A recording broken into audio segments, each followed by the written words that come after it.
You're never gonna ride a bike like this.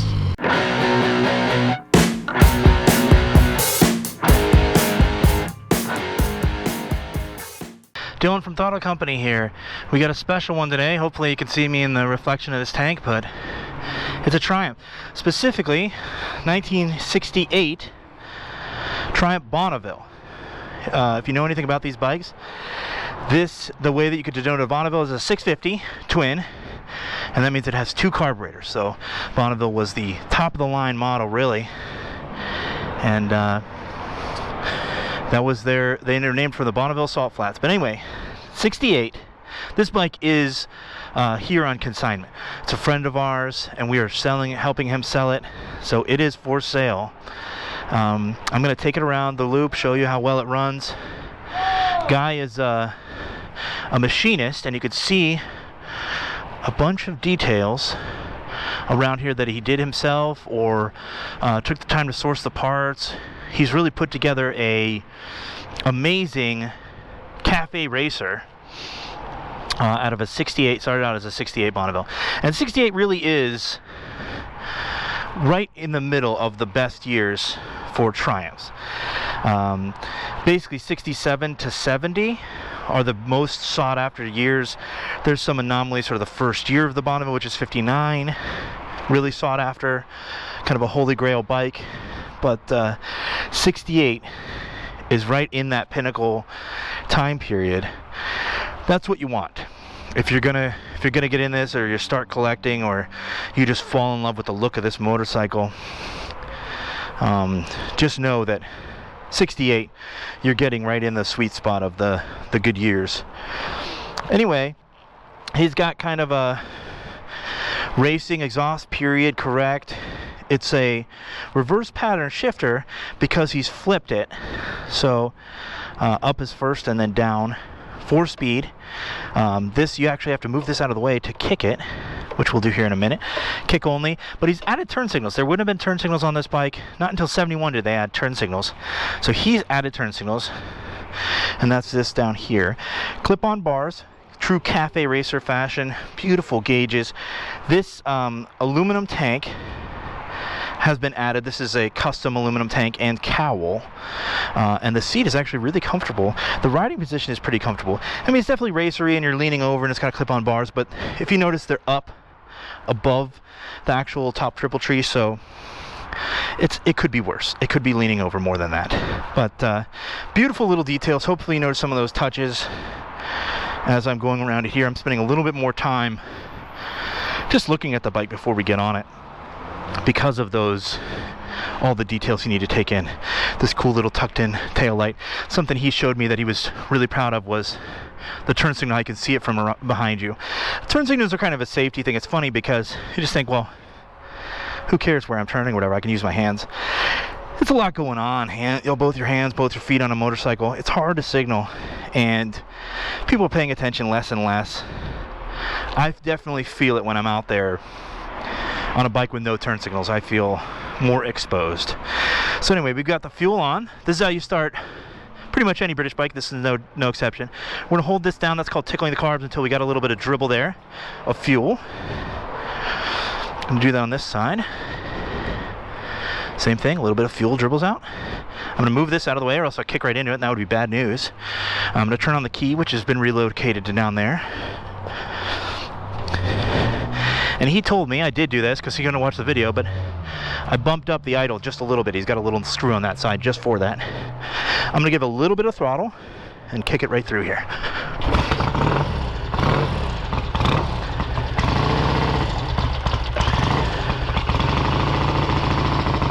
Let's bump that idle up just a little more.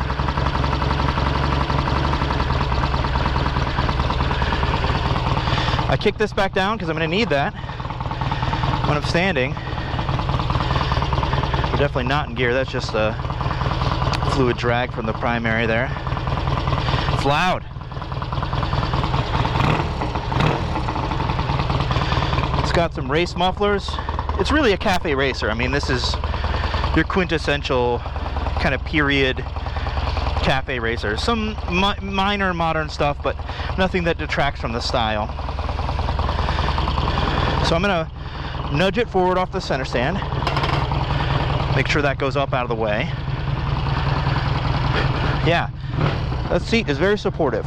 So, left side shift up is first. I'm gonna take off. I'm gonna say Cafe Racer a million times, so if that's annoying to you or you're some kind of purist, I'm apologizing in advance. But this is definitely a Cafe Racer. If you're looking for a British bike that nobody else has, if you're kind of a collector and you've already got the stock Bonnevilles covered and you've got yourself a Daytona and maybe you've even got a TT, this would make a hell of a bike for you.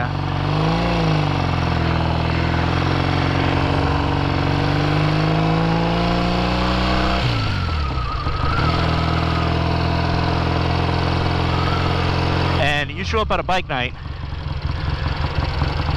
no one's gonna have a bike like this. Not anywhere even close. Because of all the custom touches and the aluminum tank, you're just in a league of your own on a bike like this. And it's funny, I mean, this is silly, and hopefully I don't get flamed too hard in the comments for this, but when you're on a bike this cool and this many custom touches, I mean, this is a 68 Bonneville, and all the work that's went into this and everything. My friend is just a meticulous guy who's put this together, and I know how much work that you can't even see that's gone into this. And this is just a rare, amazing item. You drive around and I see people in minivans, they don't even look at you. Oh, just a guy on a motorcycle, and you're thinking, are you crazy? Do you not realize what this is? And I just think that's funny when you're sometimes you're sitting in traffic thinking, oh, if you only knew what motorcycle I was on. Look at this cool aluminum tank, and they probably just think, you know, some guys will notice that. Some people will see that and they'll think, what year is that? That's a cool bike. But like that person right there wasn't looking. You know, most people, this guy's just trying to get over in front of a 68 Bonneville Cafe Racer. I'm just in traffic. I'm just another object in the way. It's pretty wild to think about, but that's why I like to take this route, because I like to get out of the traffic, off of the city streets. And where the bike like this really shines is on a route like the Loop, where I go. If you've never seen these videos before, it's got a bunch of 90-degree turns, and you can actually get out there and experience what a motorcycle is capable of, and that's why I love it as a test ride.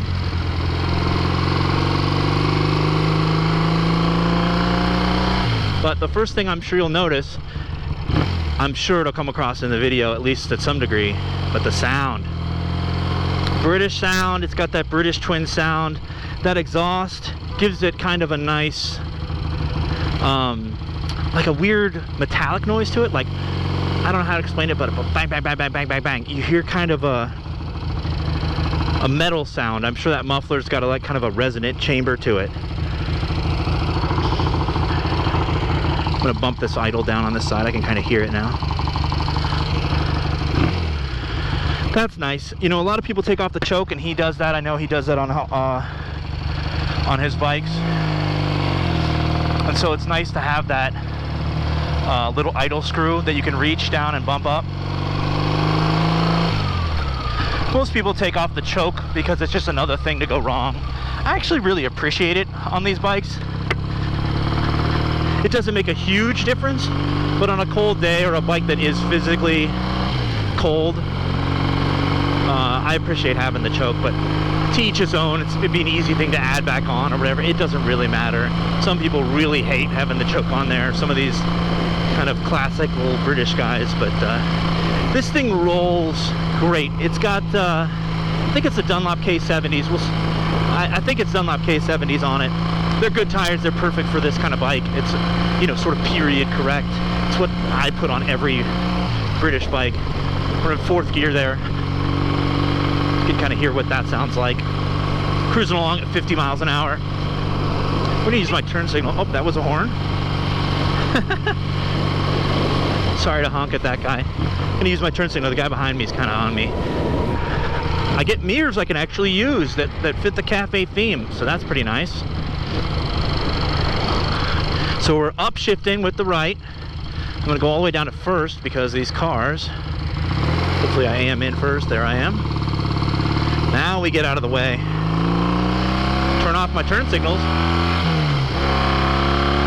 Yeah, let the baby sing.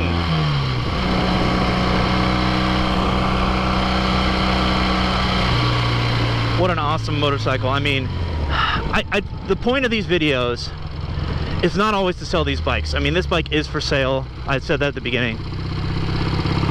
Sometimes I'm riding a bike, it's not for sale. Sometimes I'm riding a bike. I'm just trying to show you what it's like. Because you're never gonna ride a bike like this.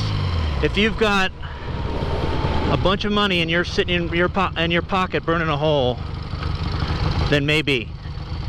But most of us, most people, are not gonna ride a 68 Triumph Bonneville Cafe Racer on some 90-degree turns. The owner's nowhere to be found. I could take these turns as fast as I want. He can't see me. He can't tell me not to. Alright, so I'm taking him a little easy, but like I said, it's not my motorcycle. And it's got a beautiful aluminum tank that I'm not about to damage.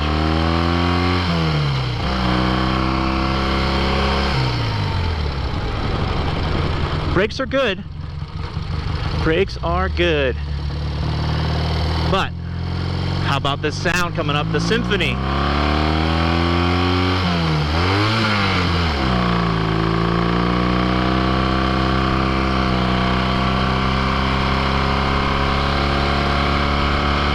"60 miles an hour, it rolls smooth, it's great. I have one hand off the handlebars, no unnecessary vibrations.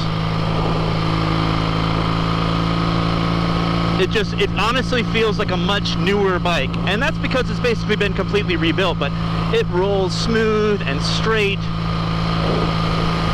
It doesn't feel sketchy. You know, that's the thing, is when you're buying a bike or you're looking at a cafe racer or you're doing that kind of stuff yourself, you start changing how the handlebars attach, you start adding some things. They sound like upgrades to you, but they you never know until you do them, you know what I mean? And this particular bike has been sorted out correctly, and you just know that you got that peace of mind that it's gonna ride straight, it's gonna be safe. It's not some sketchy thing a guy built in his garage. Though he did build this in his garage, I'm sure he had a lot of the best builders work on it. Last two times I missed shifting, but I think that was just me. I think I just kind of went past second into third. But that sound, it feels great. It sounds great, feels great. It's honestly one of the better running 60s motorcycles you're ever likely to see. The front brake is very good, almost too good. Like, I'm not expecting it. I just got off, well, I just did another video on a 63 Royal Enfield, which is another 60s British bike, very similar, and I wasn't expecting the brake to be that good, so it does really stop you, which is good. I know this guy has a bunch of other British bikes, and I trust him to be able to sort the brakes out like that, you know.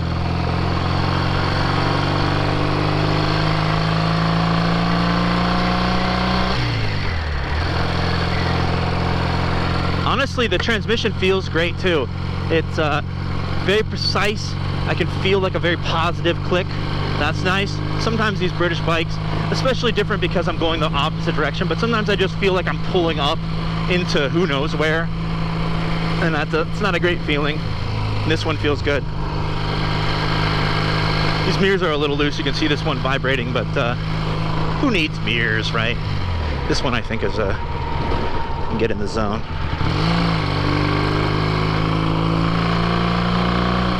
But anyway, I challenge you. I don't know. I don't know. I don't get a lot of people fighting out things in the comments or whatever. I'm not one of those YouTuber guys, but I challenge you to find a better looking motorcycle. This is just one of the most amazing looking motorcycles, and honestly, a 68 Bonneville, the beautiful looking stock. I mean, these are just, in my opinion, I really am falling in love with the Nortons. I think BSAs are really good. Those British bikes of that time period, there's just something beautiful about the design, about the simplicity, the elegance, just the raw mechanical nature of it. And it's tricky when you do a custom build to kind of still keep all that stuff in mind, you know. Ooh, got a disabled vehicle over here, but or maybe an accident. Well, anyway, to try to keep that stuff without changing too much, and I think that he's nailed it. So, like I said, you get about one of the best looking motorcycles of all time. You get extra cool points having the GP reverse shift and the beautiful aluminum bodywork on this one. If you want a unique 60s British bike from just the absolute pinnacle of British motorcycling, this bike could be yours. Like I said, it's for sale here on consignment. Still got that idle up a little high. It's for sale here on consignment. The price is currently $16,000, and honestly, it's a steal. We had just sold. We have an older video on the TR6C. We sold that for around 12. This is the upgraded model. So that was a 68. This is also a 68. That was the base model TR6 with the high pipe, so sort of the scrambler version. This is the Bonneville. It's one model higher than that. The custom touches accentuate it rather than detract from it. I do not think $16,000 honestly is a good deal. With all the custom touches, the aluminum tank. I mean, imagine, I don't know how much this aluminum tank costs, but it could be $1,000 easy with the tailpiece. So you've got a couple $1,000s worth of bodywork, the exhaust, all the custom stuff that's been added to this, and how well it runs. And that's what I'm trying to show off in this video, is that this bike runs amazing. I guess it did start up first kick. I didn't even think about that, but you do the procedure right, and most of these bikes will. It was not warmed up. I just came out here to check and make sure the battery wasn't dead or something weird, but before I did a video on it, but it's all good. I'm not going to get my signature key turn off here because it's hidden and you're not going to be able to see it. But anyway, this motorcycle is amazing. It gives you the feeling that a good motorcycle should. It's a little bit of the chills, it's the goosebumps, it's a little scary, it's raw, it's explosions happening underneath you. This has that soul that you're looking for in a motorcycle, and somebody is going to be the proud owner of this for sure. If you're at all interested, you can email us. You can email me. Our email is info@Throttle Company, but my personal one is dylan@throttlecompany.com. Look us up, say something in the comments if you're interested in this motorcycle or any of the other ones that we're interested in, or you just want to ask a question about something, you want more pictures of this or whatever, no problem at all. We're happy to do it. So thank you very much for watching. This has been a kind of a special episode of In the Loop. I got more of these out there. Please follow along, and I'll see you next time.